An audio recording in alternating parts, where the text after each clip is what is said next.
যদি মা বাবার মনে কষ্ট দাও আর 24 ঘন্টা যদি যাকাত দাও, 100 কোটি বার যদি হজ করো, 90 কোটি মিলিয়ন বার যদি নামাজের সিজদা দাও, তবুও তুমি জাহান্নামী, যেহেতু তোমার উপর তোমার মা বাবা খুশি নেই।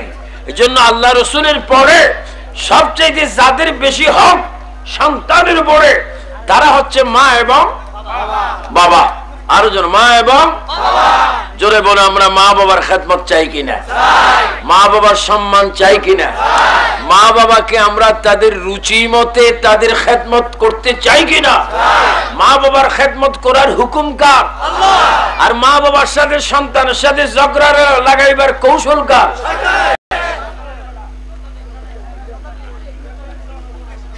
যারা মা বাবা মানে না তারা এখনো শয়তানের আওতাধীন আছে, আর যারা মা বাবা মানে আল্লাহু আকবার তারা আল্লাহর রহমতের ভিতরে আসে।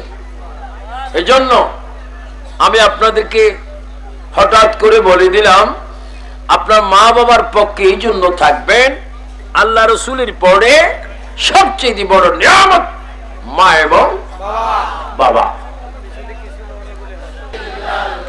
কি বলতেছিলাম? রাসূল পাকের আম্মা আমেনা বিবি রাদিয়াল্লাহু তাআলা আনহা, উনি রাসূলের মা ছিলেন, কিন্তু হাকিকতে যখন রাসূলের মাও সৃষ্টি হয়নি তখনও আমাদের নবী ছিলেন। জোরে বলুন না সুবহানাল্লাহ। যখন আল্লাহ পাক রাসূলের মা বাবাকে সৃষ্টি করলেন, আদম আলাইহিস সালামকে সৃষ্টি করলেন, তখনও আমাদের নবী ছিলেন। সুবহানাল্লাহ বলেন। তাহলে আমাদের নবী এমন এক নবী যিনি সৃষ্টির আগে ছিলেন।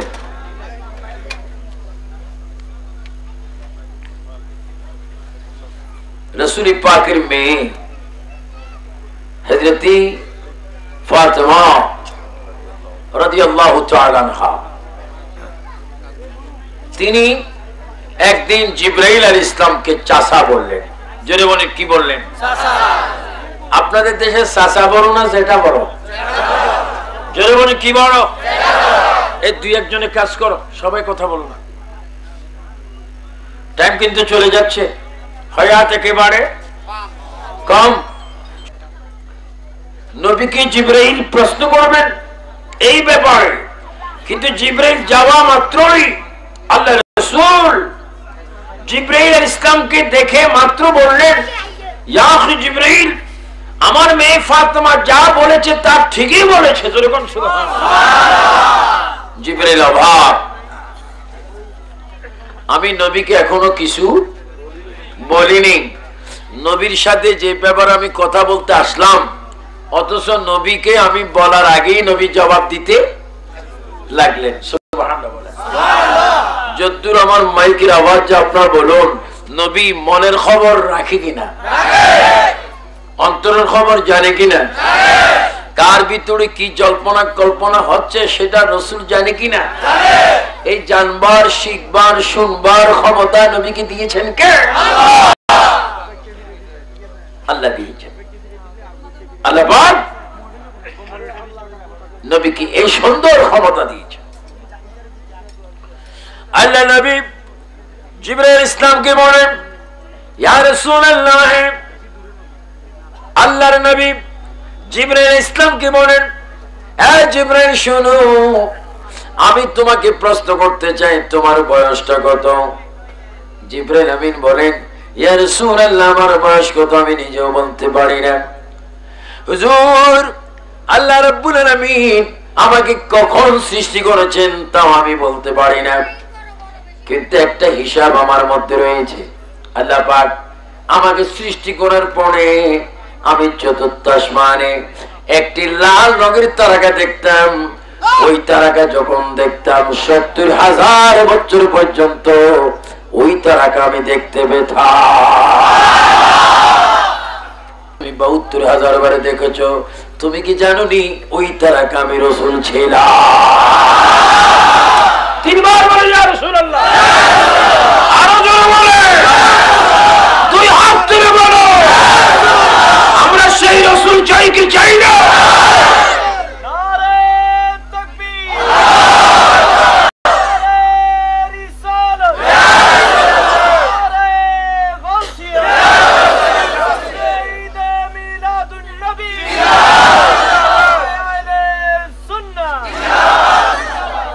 শুনুন, তোর মিলাদুন নবী এটা তো 1484 বছর আগের ঘটনা,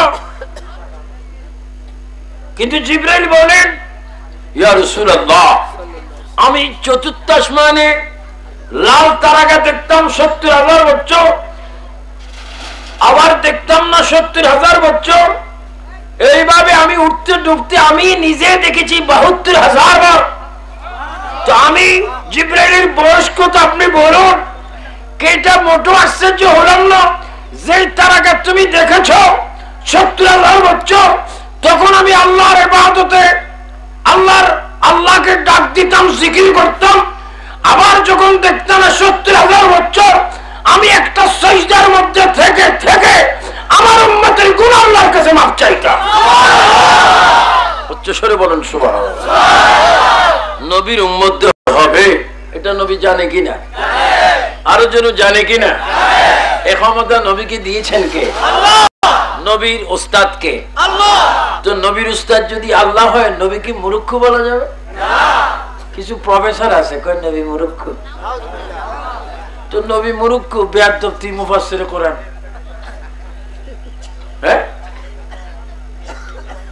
নবী মূর্খ তুমি কারি সাহেব, তুমি বাংলা টিচার, ইংরেজি স্যার, গণিত স্যার, তুমি পণ্ডিত, তুমি ডক্টর, তুমি ডাক্তার, তুমি সিভিল সার্জন, তুমি বড় জ্ঞানী।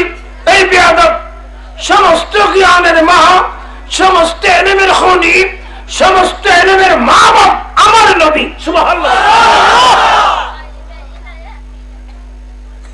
নবী সমস্ত এলেমের শহর, আর সেই শহরের দরজা শের খোদা হযরত আলী। চিৎকার দি বলুন সুবহানাল্লাহ। তাহলে মিলাদুন নবীর বয়স কি 1,500 বছর না আরো আগো? তাহলে আরো আগো নবী ছিলেন। কিভাবে ছিলেন? আমাদের আব্বার নাম বাবা আদম, আমাদের মায়ের নাম মা হাওয়া আলাইহিস সালাম। আমি গত রমজানে সংযুক্ত আরব আমিরাতে গিয়েছিলাম। সেখান থেকে আসতে সোনার মক্কা মদিনা শরীফ গিয়েছিলাম।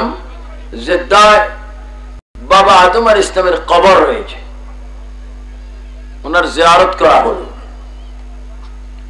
তো বাবা আদম এমন একজন মানুষ যার মাও নাই বাবাও নাই।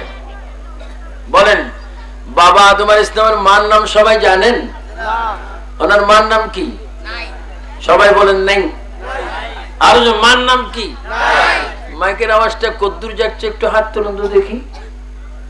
মাশাআল্লাহ, মোটামুটি গেছে।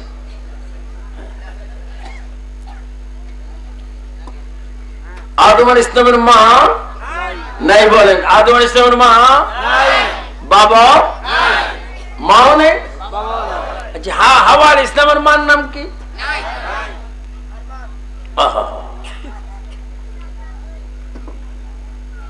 মা হাওয়া এবং বাবা আদম, এই উভয় জনকে আল্লাহ পাক স্বামী স্ত্রী হিসেবে কবুল করেছেন।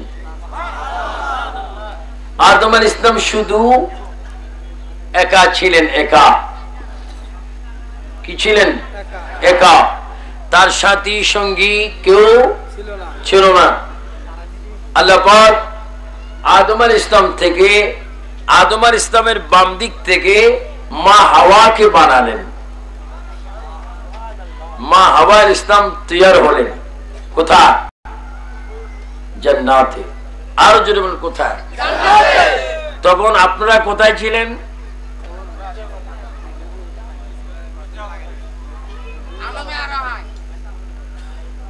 সেখানে কি বিড়ি সিগারেট খেয়েছিলেন?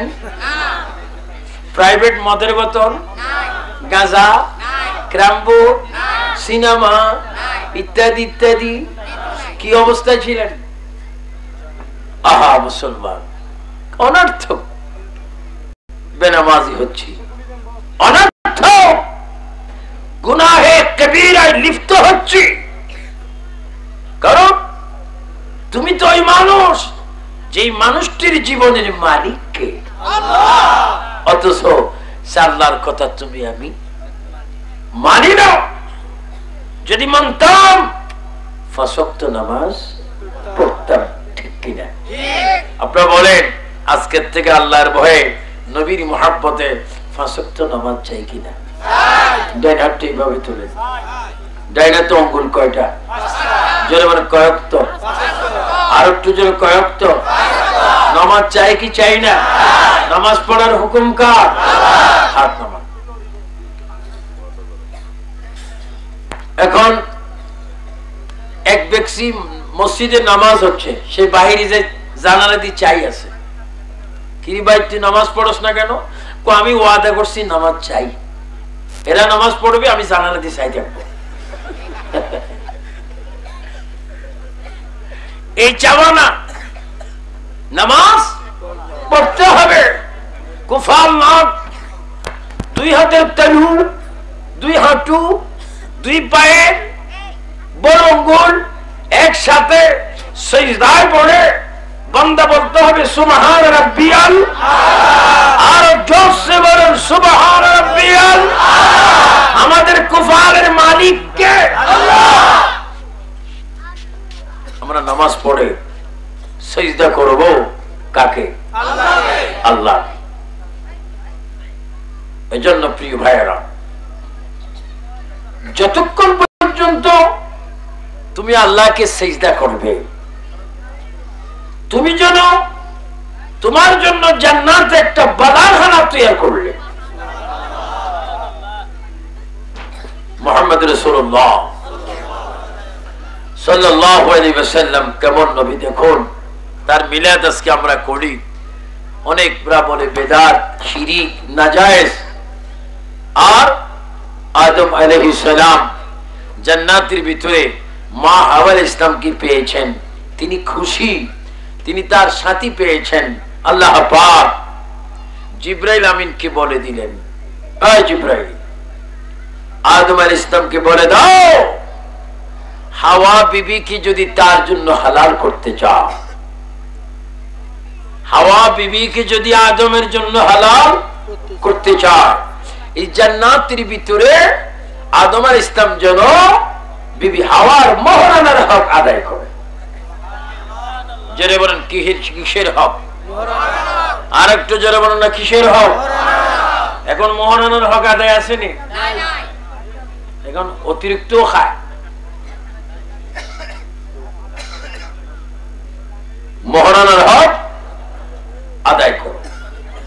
জিবরাইল বলেন, রব্বুল আলামিন এই জান্নাতের ভিতরে আদম আলাইহিস সালাম কিভাবে হক আদায় করবে, মোহরানার হক কি দিয়ে দিবে? আল্লাহ পাক শিক্ষা দিচ্ছেন, জিবরাইল আদমকে বলে দাও, আমার আখির নবী মুহাম্মদুর রাসূলুল্লাহ সাল্লাল্লাহু আলাইহি ওয়াসাল্লামের উপর যেন 10 বার দুরূদ শরীফ পড়ে।